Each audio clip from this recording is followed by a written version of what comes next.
Le Calédonien Jérémy Léoni s'impose à Phuket en Thaïlande, en Muay Thai, en ouverture d'une très grande compétition. 8e victoire en autant de combats pour le Kagou. Nous serons avec lui par téléphone. Aujourd'hui, nous recevons Patrick Ventura, organisateur des Raids du Nord. Cette saison encore, vous allez tout savoir sur ce qu'il vous a préparé comme parcours et comme difficulté et ce qui change de l'année précédente. Et bien sûr, pour terminer l'émission, Prosper vous présentera ses trouvailles dénichées sur la toile et nous mettrons notre invité au défi. Bonjour à tous, notre invité, à part organiser des événements sportifs sur les territoires, est fan d'Amérique du Sud. Et pour le mettre à l'aise, on a mis un petit Shakira, si on peut le remettre en régie, le petit Shakira. Et n'oubliez pas, surtout, on est en direct sur Facebook si vous voulez poser des questions à notre invité. N'hésitez pas, lâchez votre com et on lui fera part de vos commentaires. Allez, venez avec moi, Prosper, sur ce petit rythme de Shakira. Ça va, Prosper? Ça va ton père? Salut Patrick, ça va et toi? Alors, Patrick, c'est une saison particulière qui s'annonce pour les Raids. La province Nord s'étant retirée du partenariat avec les Raids, que nous allons désormais appeler le Grand Prix des Raids du Nord. Jusqu'à nouvel ordre, qu'est-ce qui va changer?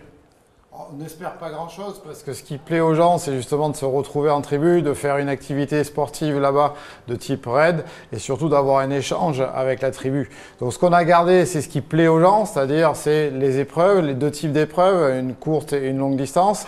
Enfin, de 10 ou de 20. Ensuite, ce qu'on a gardé aussi, c'est l'échange avec la tribu, les possibilités de camper la veille, possibilités de dîner, possibilités de prendre le petit-déj, le repas en commun le samedi midi après la course et ensuite le partage le long de la course. Donc il n'y a rien qui change en fait? Pas grand-chose. Ce qui change, c'est une partie des récompenses, puisqu'on a beaucoup moins de moyens qu'avant. Il y a moins de récompenses pour les vainqueurs. Mais quand on a vu l'année dernière la volonté des gens de continuer l'aventure, on s'est dit tant pis pour les vainqueurs, mais ça fera plaisir à tout le monde. Ok, c'est ce que j'allais dire. Donc du coup, il y a moins d'argent. Oui, il y a beaucoup moins d'argent qu'avant, mais on a essayé à compenser. Les communes ont puisé un petit peu dans leur budget, on a augmenté un petit peu les tarifs, on a diminué les récompenses et bon an, mal an, on espère présenter le même type de produit à tout le monde. Alors du coup, ça coûte combien de courir? Alors ça coûte pour les adultes 4 500 francs, avec donc le déjeuner du midi inclus. Au lieu de, c'était combien? C'était 4 000, donc il n'y a pas une grosse différence. Ok. Et c'est un peu plus cher, est-ce que tu crains qu'il y ait un peu moins de participants? Non, je pense pas, parce que c'est ce qu'on avait eu comme information de la part des concurrents l'année dernière quand on avait informé que c'était pas sûr que ça continue. Ils nous avaient dit, mais même si c'est un peu plus cher, même s'il y a moins de cadeaux à la fin, on aimerait quand même que ça continue. Ok. Alors du coup, nous on a un peu creusé avec Prosper. On a remarqué en parcourant notre agenda que le premier raid du Grand Prix, c'est donc ce week-end, c'est à Touo et c'est en même temps que le raid de Vaud. Alors qu'est-ce qui s'est passé? Ce qui s'est passé, c'est qu'en fin d'année dernière, donc on a proposé à toutes les communes d'adhérer au Grand Prix et qu'on allait organiser. Certaines nous ont répondu par la favorable, d'autres nous ont dit on pense faire un raid. Et ce qui s'est passé, c'est que les gens de Vaud ont préféré faire un raid tout seul, hors championnat. Et du coup, ce qui est un peu dommage, c'est que ce soit le même week-end. Okay. Mais bon, il y a suffisamment de raiders sur tout le territoire maintenant pour avoir du monde sur chacune des courses. Tu regrettes du coup que Vaud ne soit pas dans le championnat? Oui, c'est toujours regrettable parce que c'était une des épreuves emblématiques du Grand Prix. Bon, l'avenir, vous savez, la Terre continue à tourner et on verra bien l'année prochaine. Ok, ça marche. Alors merci Patrick. On reparle de tout ça et des Raids du Nord juste après les news. Jingle tout de suite.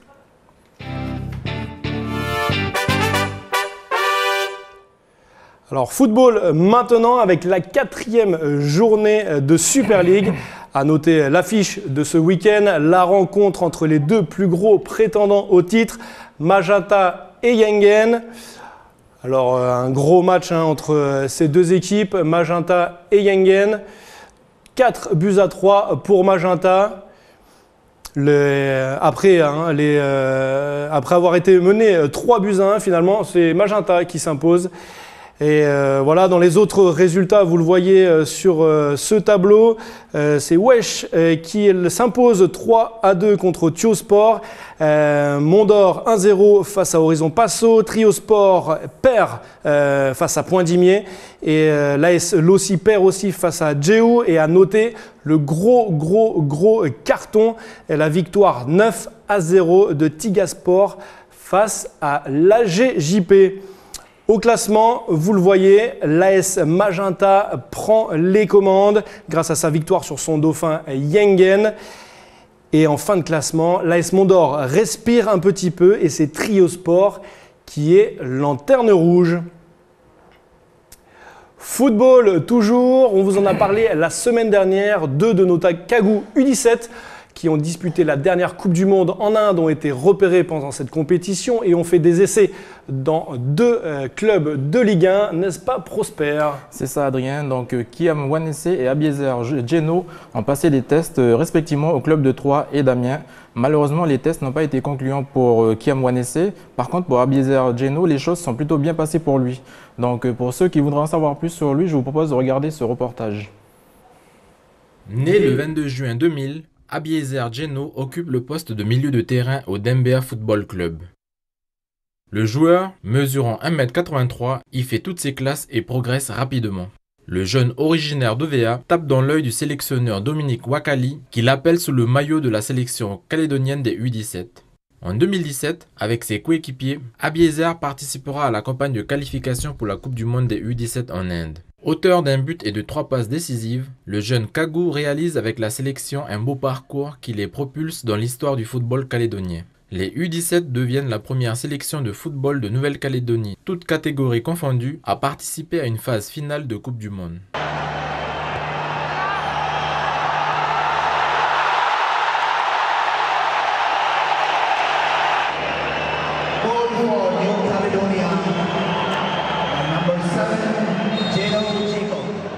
Abiezer Djeno inscrira le but égalisateur des Kagou lors du dernier match de poule face au Japon.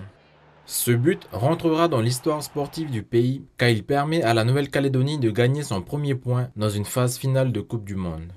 Testé la semaine dernière, l'international espoir a tapé dans l'œil du staff d'Amiens. Selon eux, le Kagou est intéressant tactiquement car c'est un joueur qui casse les lignes.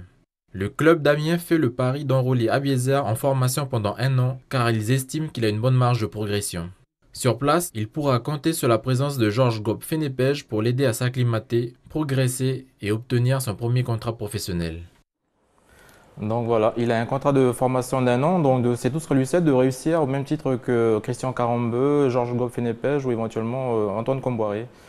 Et d'ailleurs Antoine Comboiré qui justement a joué ce matin contre le PSG. Et ils ont fait match nul 2 partout. Donc c'est une bonne performance de la part de l'équipe du Cougnier. Super, un nom à retenir hein, du coup. Amiens, Abiezer, Djeno. C'est ça. Super. Alors football toujours prospère.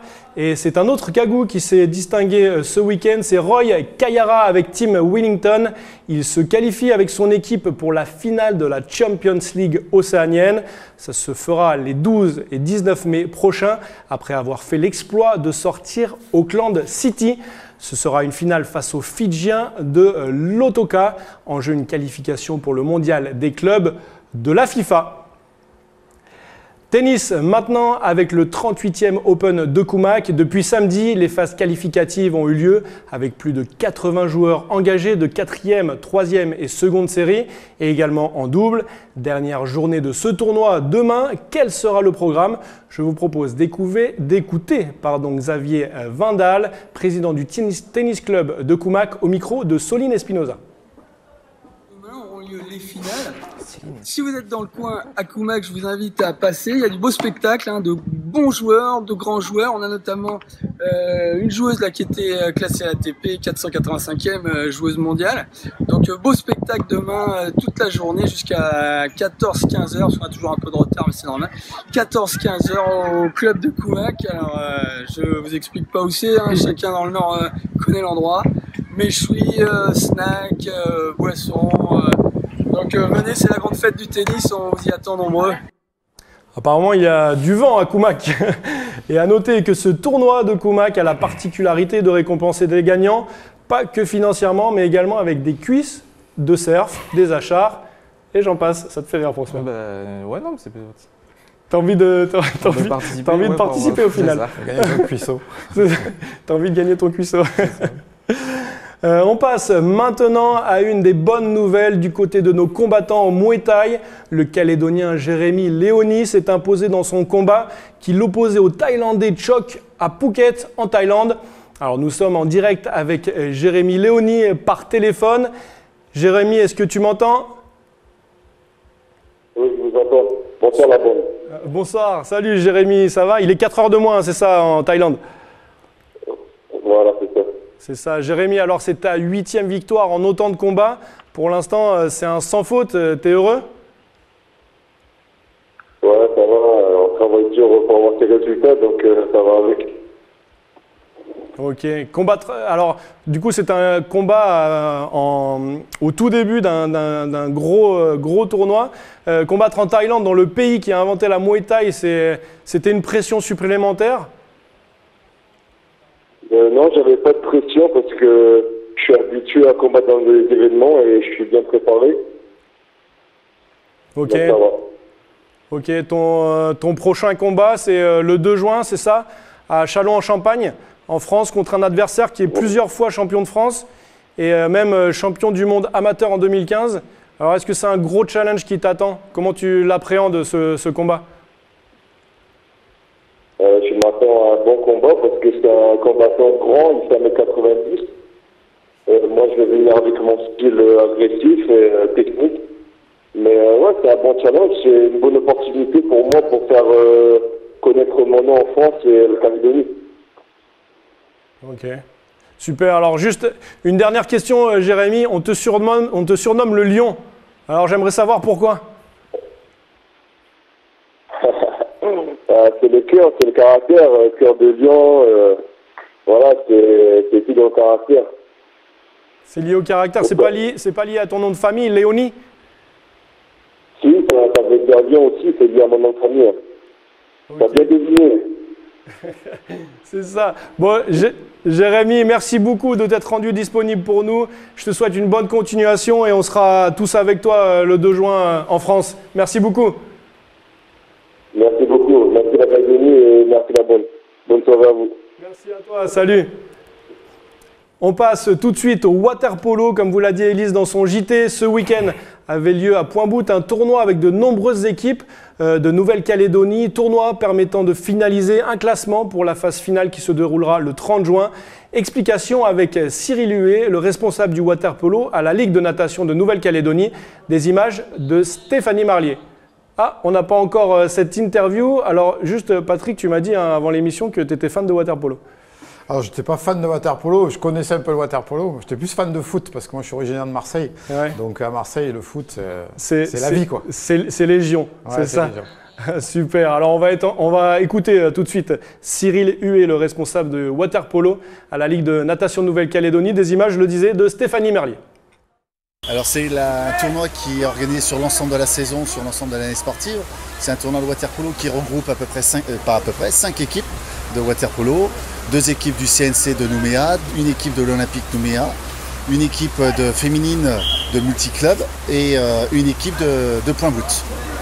Voilà. Et ça permet de se rencontrer. On fait des phases aller et des phases retour pour finir sur une phase finale qui aura lieu le 30 juin. Cette journée, c'est toutes les phases retour des matchs retour, c'est-à-dire que nous avons 10 matchs en un week-end et chaque équipe joue 4 fois et ça permet de finaliser un classement, tout simplement, en des matchs aller-retour. Alors à noter que l'équipe des petits picots de Point-Bout n'a pas d'équipe féminine et souhaiterait en avoir une, alors que c'est un appel à la population si cela vous intéresse. Si cela intéresse des femmes dans la zone, les entraînements ont lieu le mercredi et le vendredi soir à la piscine de Point-Bout. N'hésitez pas à aller vous présenter.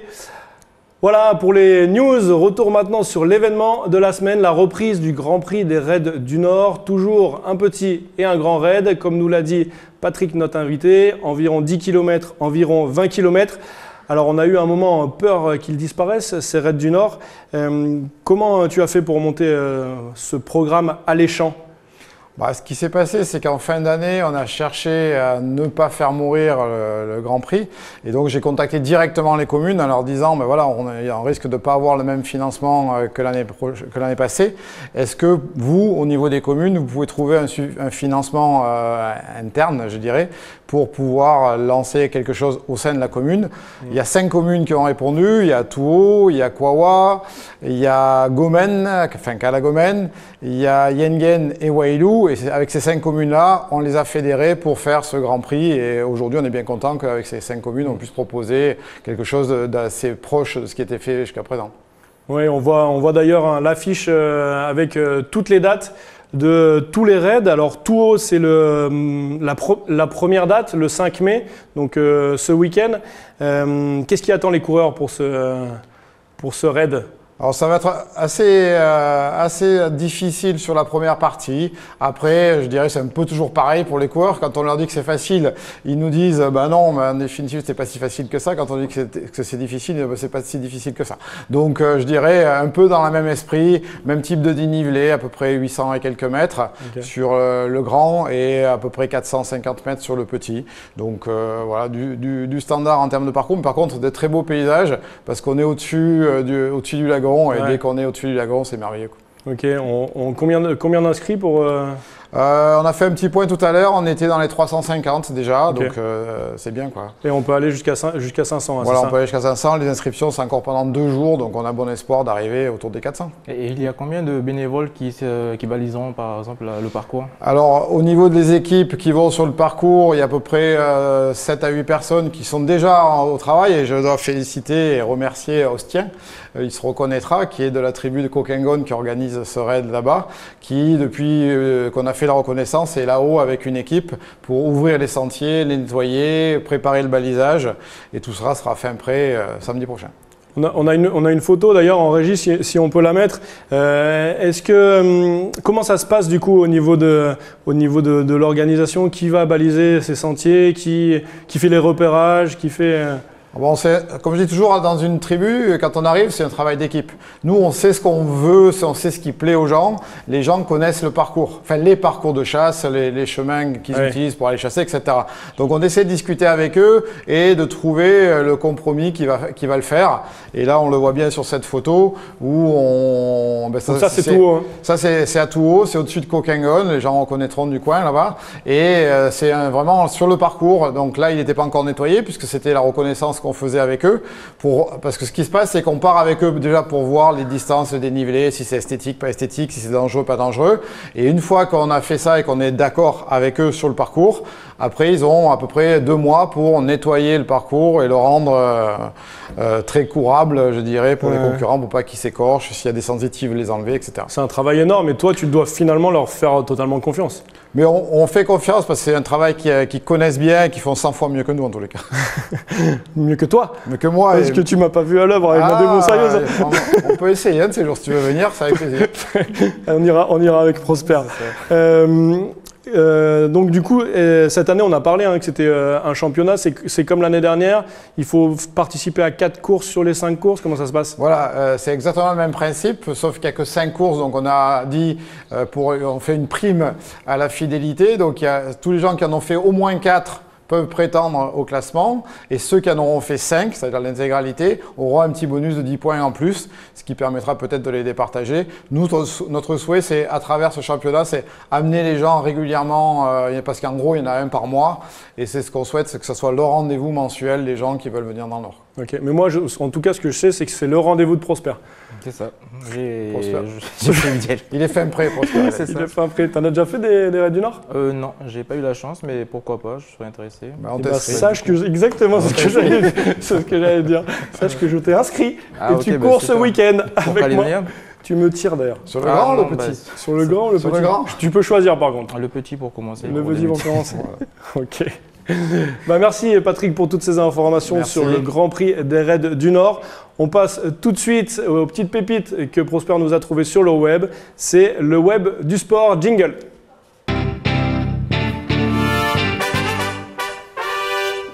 Oui, donc tout à l'heure, vous avez parlé que vous faites le raid, donc du coup, il s'agit de faire une course, mais moi, je me suis renseigné un peu pour voir dans le monde comment ça se passait les raids.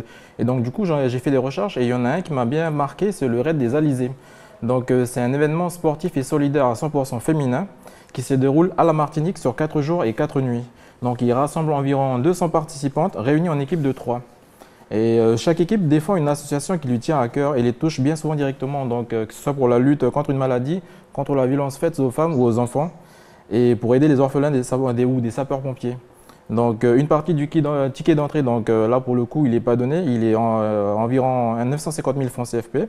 Ah oui, ouais. Ça se passe où, Prosper, tu m'as dit ? Ça se passe en Martinique. En Martinique. C'est ça, et donc tout frais compris, et après du coup ces frais d'inscription après sont redistribués aux différentes associations pour un montant qui varie en fonction du classement final. Donc elles doivent se dépasser pour venir à bout, et là il faut savoir que la course elle est vraiment très exigeante physiquement, et donc du coup les muscles sont très mis à l'épreuve. Patrick, mêler le sportif et le caritatif, ça se fait énormément en France, hein. On fait un tour et on reverse un certain montant à une association. Ça se fait aussi sur le territoire. Hein. Il y a pas oui, mal avec le Panda Tour, par exemple. Le Panda Tour, entre autres, ou d'autres.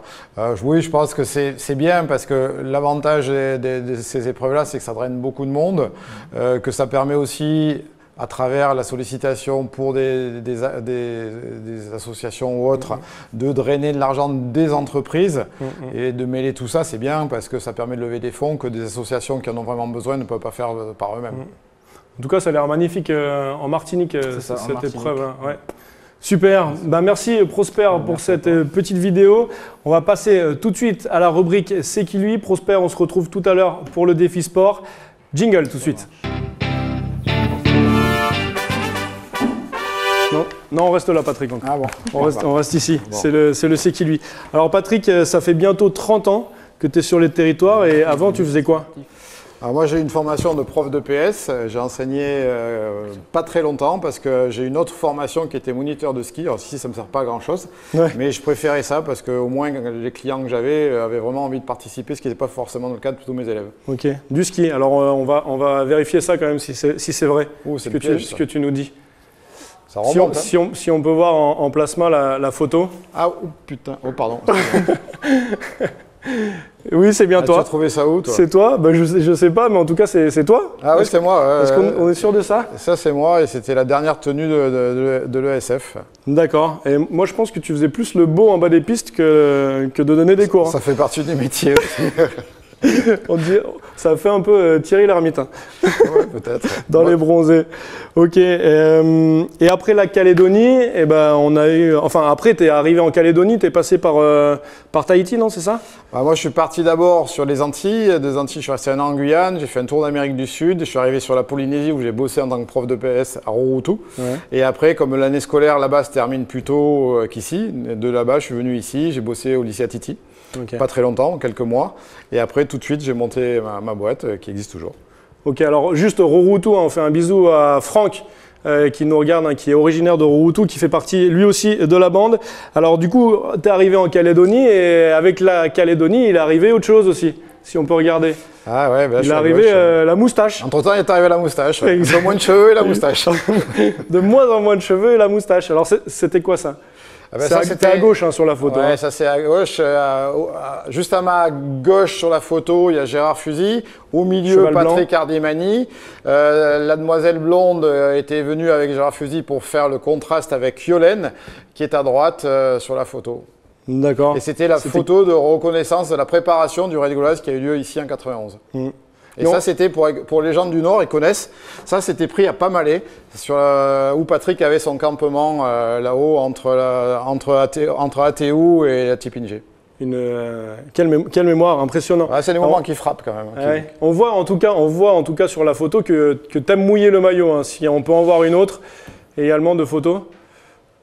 Où tu mouilles le maillot aussi. Hein. Ah ouais, mais ça, à ma droite, à ma gauche sur la photo, c'est Eric Becker qui avait gagné, si ma mémoire est bonne, le premier raid qu'on avait organisé localement, raid du Nord, qui était en 92. Et cette photo, elle a été prise au sommet du col d'Arama. D'accord. Par contre, moi, en regardant la photo, je n'ai pas compris qui courait, qui organisait, qui faisait quoi en fait. À l'époque, lui courait bien et moi j'ai essayé de bien organiser parce que c'était le premier qu'on organisait tout seul ici et je n'étais pas très rassuré avant le départ, mais c'était vraiment un très beau raid. Tu courais après tous tes concurrents en fait. Bah, les premiers surtout pour savoir si tout se passait bien, s'il n'y avait pas de problème. Ok, donc et quand même, on va pour finir, tu as compris quand même que rien ne servait de courir, il fallait juste s'asseoir et expliquer les choses. Et ça, c'était le briefing qui a eu lieu donc juste avant la course où on voyait Eric en train de gagner justement. Et cette image, ce briefing avait eu lieu dans l'ancien cinéma de Koné. Et en quelle année? 92. 92. D'accord. Ah ouais, bah ça date. Alors du coup, moi j'ai forcément une question à te poser. Elle est passée où cette moustache? Bah, elle est un peu partie avec les cheveux. Maintenant, tu vois, c'est un peu. Ça pousse elle plus. est tombée un peu plus bas, ouais. Ça ne pousse plus et du coup tu fais un contraste. Voilà, je fais un contraste, il change. Il faut changer de temps en temps. Ça marche. Et ben, merci beaucoup Patrick pour ces petites photos et on va passer tout de suite au défi sport. On va passer dans l'antichambre de BDLB Sport. Allez, jingle. C'est parti.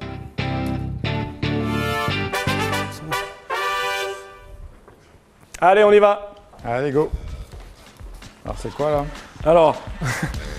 Prosper est derrière la caméra, ouais. Shakira est dans nos oreilles. Patrick, je te laisse te mettre ici, sur cette petite marque. Moi, je vais me prendre juste une petite chaise.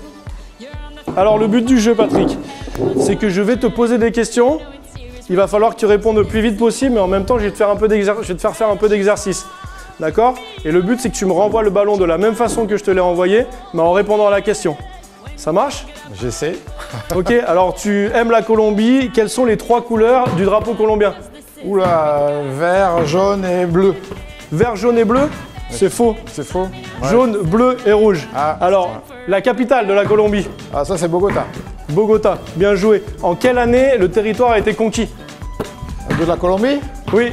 Aucune idée. Ça s'appelait pas la Colombie? Non, je sais pas, mais c'était les Espagnols, mais je sais pas en quelle année. En 1501. Alors, quel est le Colombien le plus connu du monde? Alors, attends, tu as 3 choix. Shakira, Pablo Escobar ou Julio Iglesias. Attention, t'as un piège. Escobar.